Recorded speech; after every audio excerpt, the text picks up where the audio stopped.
Hola, ¿cómo les va? Bienvenidos a otro programa de Sin Exclusiones. Hoy un programa especial en virtud de las elecciones celebradas este domingo que ha pasado. Y tengo el gusto de compartir la mesa con un analista de opinión, con un diputado nacional y además con un empresario.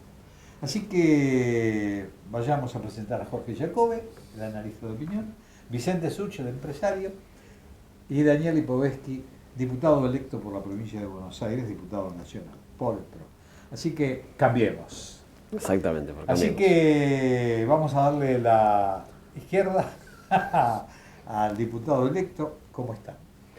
Bien, la verdad que muy felices, muy contentos con la elección de Mauricio Macri, con el triunfo de Cambiemos. Tenemos nuevo presidente, tenemos nuevo gobierno a partir del 10 de diciembre y bueno, ahora el gran desafío, ¿no?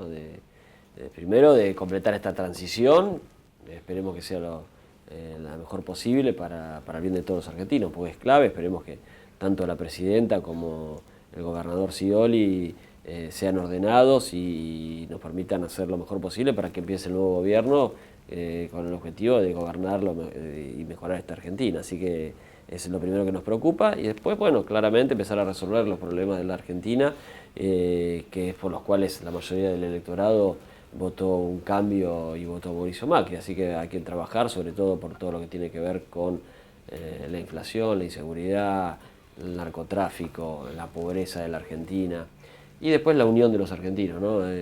Esto me parece que es clave, lo que nos deja el kirchnerismo en este punto es realmente muy malo para la sociedad argentina, esta división. Algunos diarios titulaban después del comicio un presidente, dos países. Hay un solo país, el país es la Argentina, somos todos argentinos.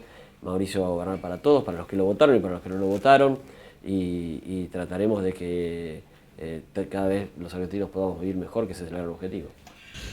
Primera opinión, ahora vamos a... No se equivocaron esta vez, ¿eh? Los secuestradores le pegaron ahí, ¿eh? Sí, estoy Le muy pegaron bien. ahí. Muy bien. Jorge Jacobe, tu opinión y cómo están, es decir, están eufóricos. Esta vez no le pueden dar palos, estuvieron bien casi todos, ¿no? Sí, casi todos. A ver, me parece que hay una sociedad argentina que está demostrando cuán evolucionada está respecto de su clase dirigente, ¿no? Mucho más evolucionada. Esta elección, que es síntoma de algo que está pasando en la opinión pública, es una cachetada importante a toda la vieja política. A toda la vieja política. Me parece que renueva mucho en términos generacionales, que renueva mucho en términos de estilo. Ya en el 2009, creo que lo hemos hablado alguna vez, en aquella elección de Narváez, teníamos un montón de gente que nos decía que estaba de acuerdo con 8 políticas del kirchnerismo, 8 de 10, teníamos una lista de 10 y estaban de acuerdo con 8 y votaban a de Narváez. Y no entendíamos por qué. Hasta que un encuestado nos escribió atrás de una de las encuestas: no me gusta que me lleven al paraíso a patadas en el tuje. Y me parece que es bien significativo de lo que fue sucediendo después, ¿no es cierto? Me parece que hay una sociedad argentina que construyó la herramienta que estaba necesitando, que es otra cosa diferente que pensar lo de la política hacia la opinión pública. Me parece que la que está mandando es la opinión pública, que de vuelta construye lo que necesita. En el 2009 construyó una cosa, en el 2011 construyó otra, en el 2013 construyó otra, y así. Ahora construyó una herramienta de cambio, y si está esta adultez en el electorado que estamos viendo nosotros, entonces van a fiscalizar a Mauricio Macri presidente de una manera que no se fiscalizó a Cristina Fernández de Kirchner. Digo, me parece que hay una opinión pública argentina que ya no va a dejar a cualquiera hacer lo que quiera. Yo diría que se fiscalizó a Cristina, lo que pasa es que no daba bola. O sea, que tenía una forma de conducir tan hegemónica y que no respondía absolutamente a ninguna de las posibilidades que había con las críticas que se le formulaban desde distintos sectores. Yo creo que hubo mucho amor.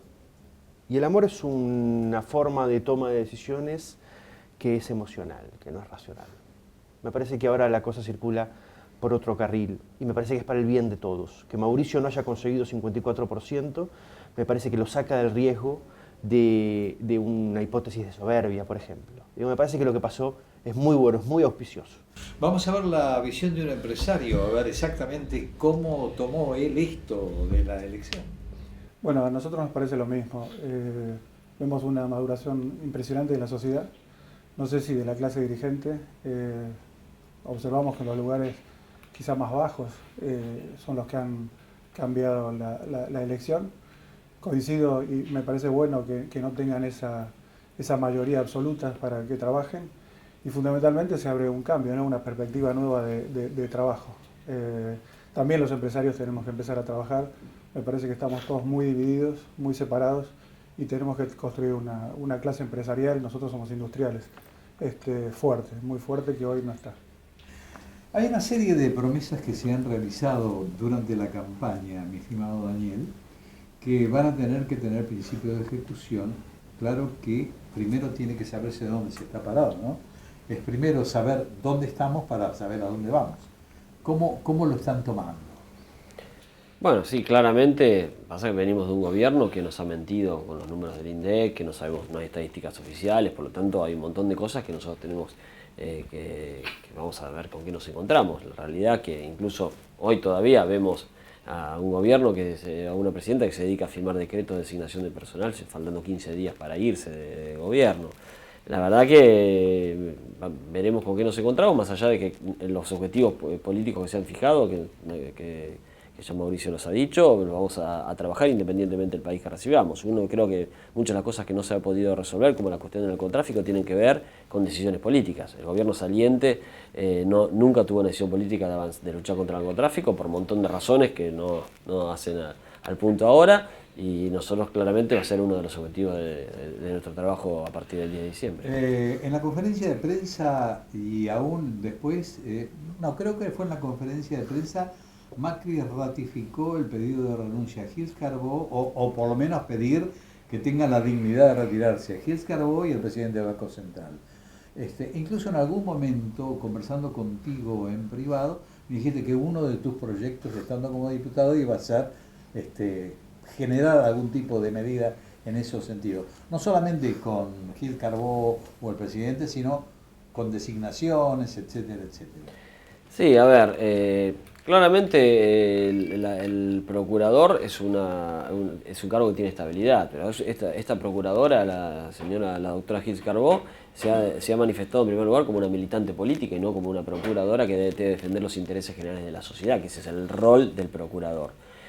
Por lo tanto, creemos que no puede continuar en un gobierno que no sea del cual ella se autodeclaró militante. No le hace bien al cargo que ostenta, a lo que necesita la sociedad de una procuradora y a la independencia del Poder Judicial en general, el funcionamiento del Poder Judicial en general, que nosotros buscamos y que hemos sido muy críticos del kirchnerismo en toda esta etapa. Por lo tanto, creo que lo que debería hacer es dar un paso al costado. Que si no hubiera sido de esa manera, si hubiera tenido otro comportamiento, seguramente no lo hubiéramos pedido. Lo mismo que pasa con Manoli. Son funcionarios que, en definitiva, a pesar de tener estabilidad que podría trascender al cambio de gobierno,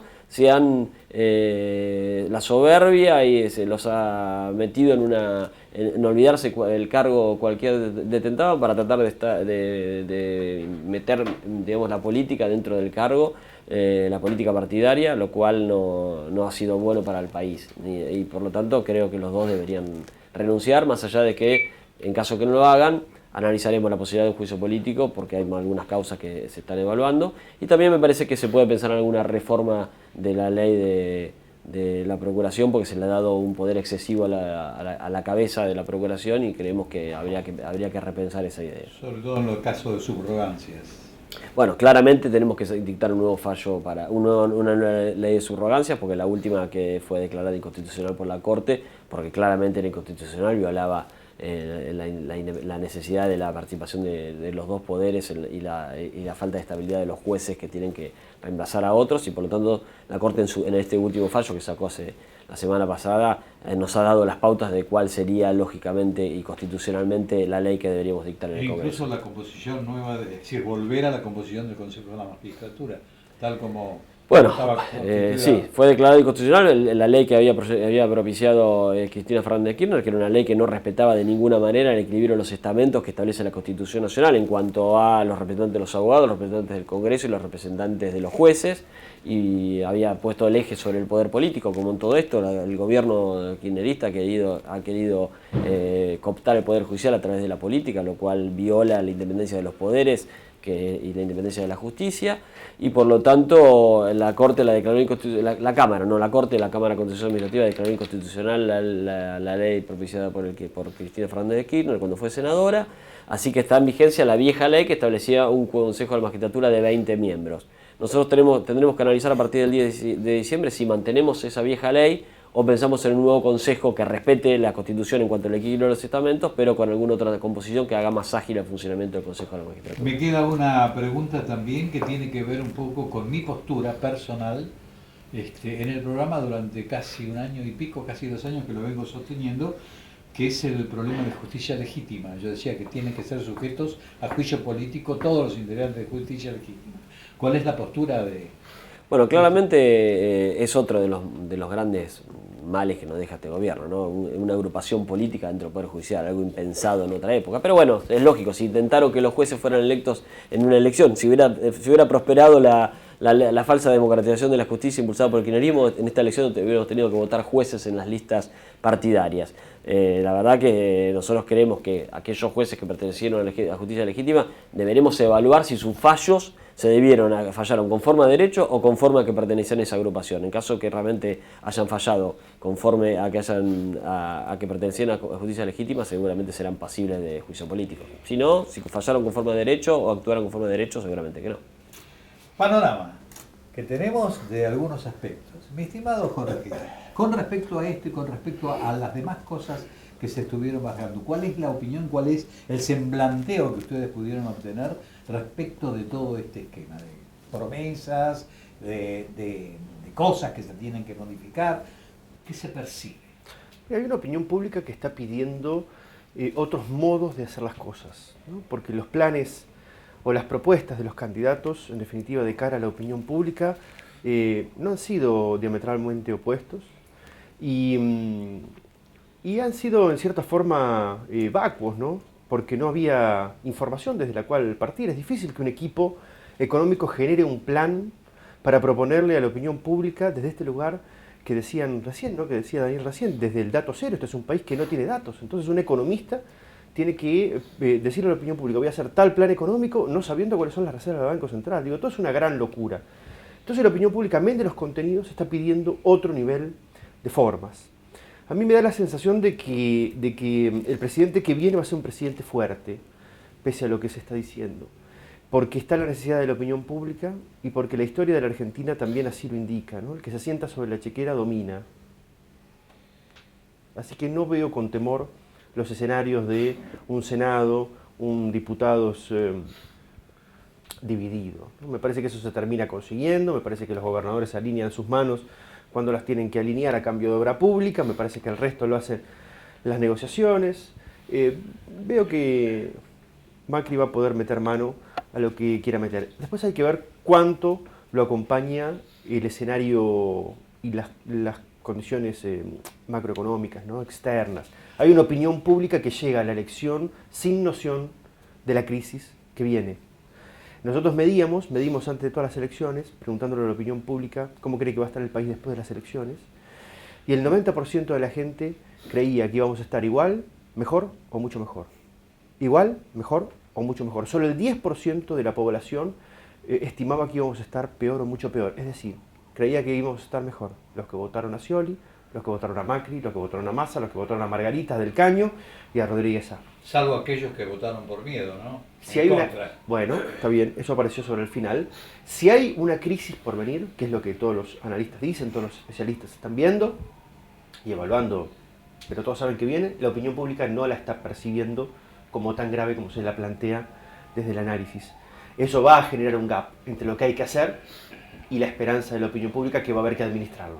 Antes de darle la palabra, vamos a un pequeño corte comercial y después voy a ir con Vicente respecto a la posición del empresariado en este aspecto fundamental y en lo que puede suceder respecto de lo que significa el trabajo o la apertura para el mundo y las importaciones que puede haber. Ya volvemos.